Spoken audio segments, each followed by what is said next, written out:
Épisode 5. Jésus dans les réveils, le Christ des nations en feu.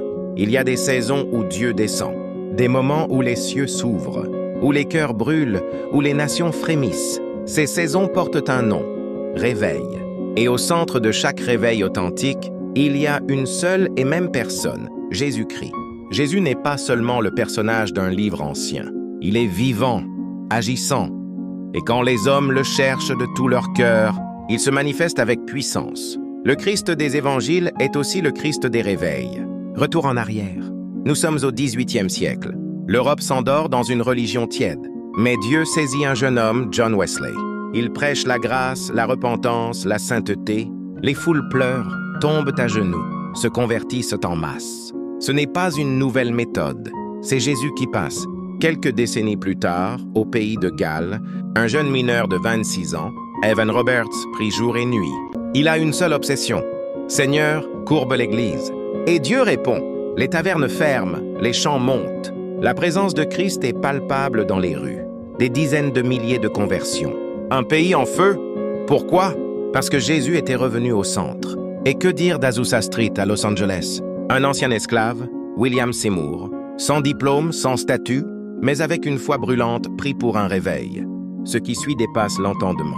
Guérison, baptême du Saint-Esprit, langue, miracle, et surtout, un amour dévorant pour Jésus.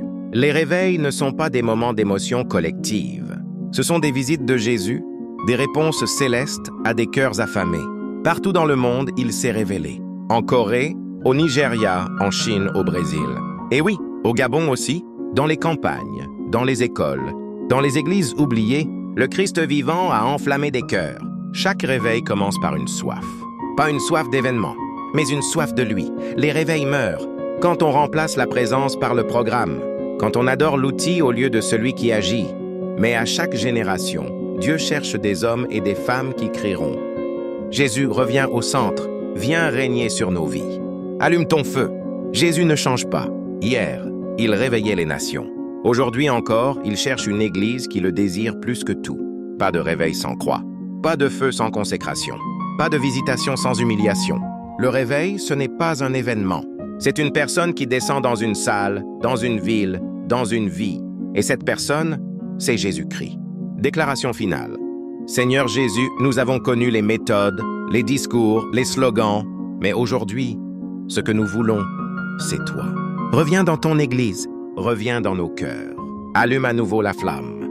Fais de nous des porteurs de réveil, non par la force, mais par ton feu. Like et commente.